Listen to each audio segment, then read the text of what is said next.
Welcome to Slash Forward. In this episode, we're going to explore a mystery about repressed memories, or possibly about supernatural hauntings. We won't know at first, although the 1982 Australian mystery horror film Next of Kin leaves no doubt with its ending. So subscribe to the channel and come along as we try to figure out who done or is done it. Let's get to it.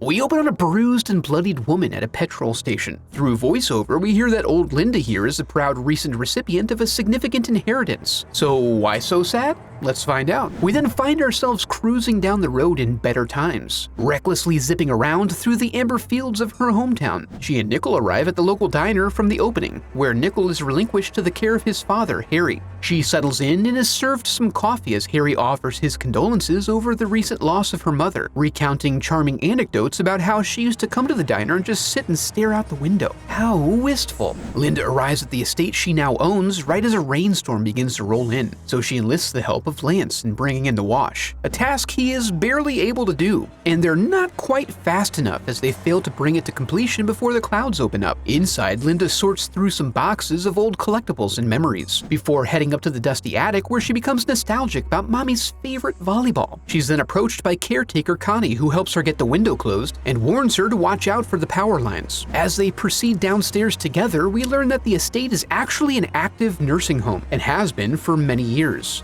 So her inheriting it has also put her on the tracks of her future career path. And honestly, it's kinda nice to have that locked down. Outside, Zeus attempts to prevent this caravan from reaching the home, requiring the occupants to risk full saturation just to get to the house. As they manage their way around the landscaping, Linda tries to get Lance back inside so he doesn't catch a chill, but the dang door is all jammed up. The overall scene creates an amateurish impression for their new guests, the Ryans. When they eventually get in, it's suggested they all spend the night due to the rain. Baby Ryan considers this as he soaks in the view of Linda taking the stairs. She heads up to dry her hair while reading her mother's old diary, which makes reference to a strange wanderer lurking in the halls of the house, which coincides with Linda observing a man's silhouette outside. This brief occurrence triggers something for her as she is relegated to spending a restless night reliving the nightmares of her childhood. But the morning sun washes away all bad thoughts, and we awake to the normal bustle of the nursing home. Linda gets herself ready to head out on her daily errands while Lance gets ready for his morning salt, but finds the tub was already occupied. Rude.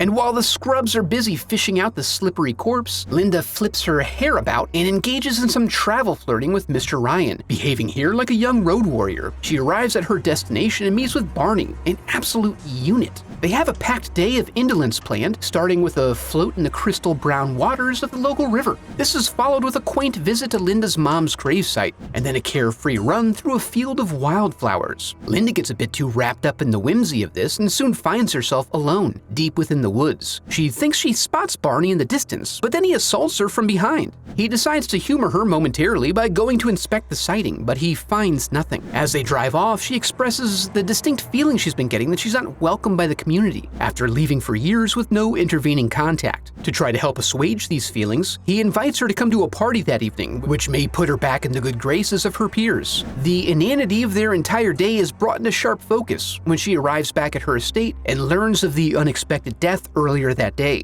She goes to check on how Lance is doing, and Dr. Barton confirms that the cause of death for the other patient was heart-related. In the course of the conversation, she seeks out more details about the death of her mother, and he tells her she was suffering from significant stress and anxiety. All of these recent pieces of information have caused her to begin thinking in terms of selling off the property. Linda then gets dressed for the party, but Carol shows up to escort them, so she decides to forego the festivities and instead walks Barney to the car while Carol reams out the gearbox.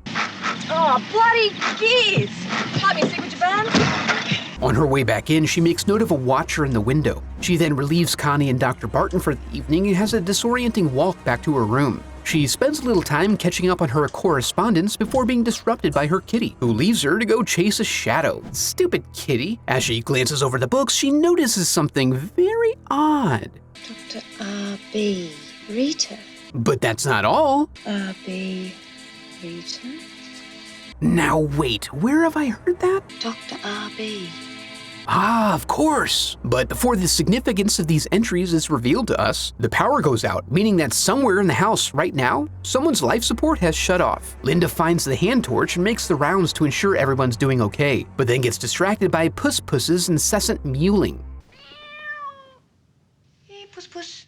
She confirms the corpse is still dead and is happy to get a little alone time with it. But then she finds Miss Peterson there, staring into the abyss of her own mortality. Eventually, she gets to the breaker box and flips the comically large switch. Just in time, too, because Barney was just calling. He's grown tired of partying and, well, he's feeling awfully horny, so he'd like to come over. But then the call is interrupted when someone else picks up the line and breathes heavily into it. Linda goes off to find out who's intruding on her privacy, but finds no one at the other end of the line, other than old Puss Puss, of course. On the way back, she hears the sound of someone drawing a bath. She goes to investigate and finds that some jagoff thought it'd be funny to try and ruin the subfloor. Luckily, she's able to solve that problem with a few mere towels. That night, she finds herself again dreaming of herself in the hallways of the house as a child, while her dead tenant floats outside. She wakes up to Barney's brawny arms, and he does what he can to help put her at ease, utilizing a unique upper torso technique that he learned from a buddy. The next morning, he can't get out of there fast enough, which suits Linda's preferences just fine. Downstairs, we see this as a shopping day for the home, and the residents are ushered onto the shuttle. Despite it being a mandatory trip, Lance refuses to dress for public and instead spends his morning fishing a sweet beret out of the front fountain. So his shopping's done anyway. She tucks him back in and asks if he was around before her Aunt Rita died, but he whispers that she's not dead. Linda then goes to greet Carol, who appears to arrive and then tear right on out of there. Finding this odd, she goes to find Connie and tell her about the strange happenings she's been experiencing.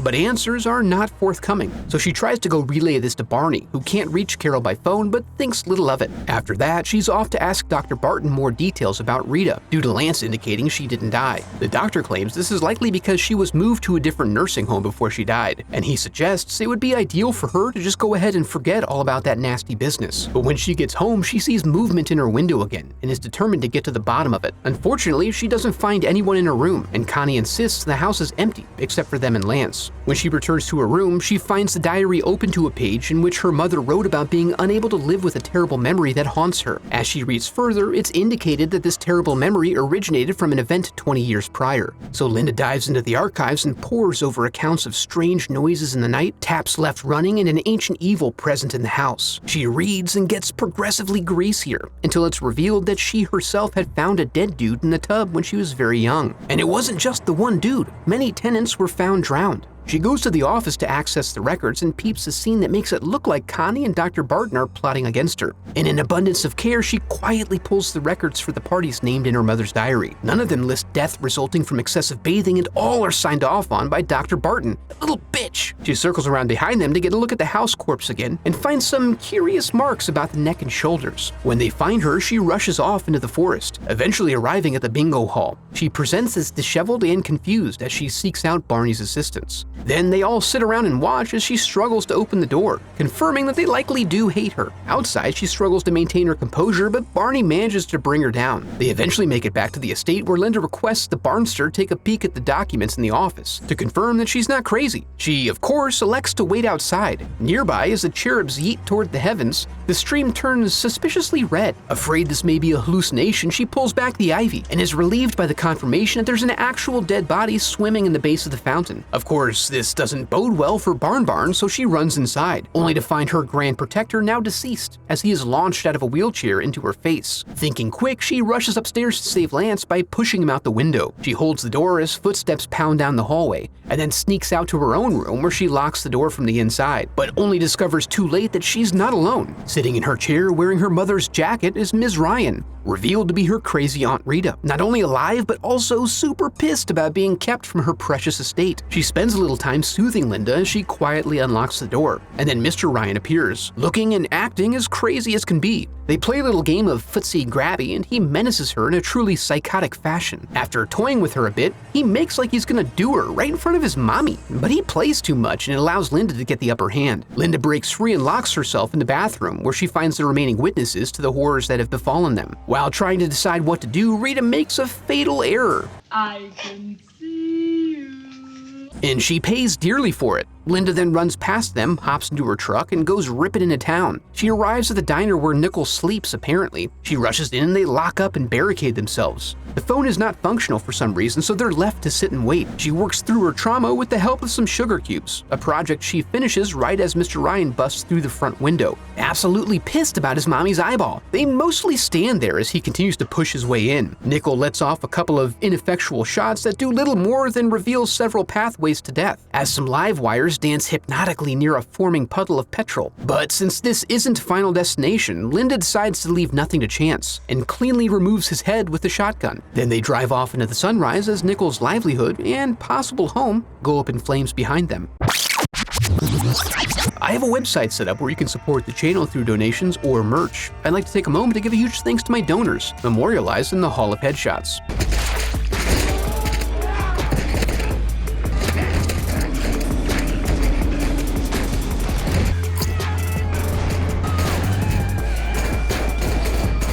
This was an odd one. I think it's considered an Australian classic. I'm not sure if you picked up on this from my narration, but it doesn't really have a connected and well thought out plot. Even so, it is suspenseful, has a few cool ideas I haven't seen elsewhere, and is shot really well. It's not just a basic low budget movie. If you enjoyed the video, I'd love for you to become a part of the channel by subscribing. Thanks for watching.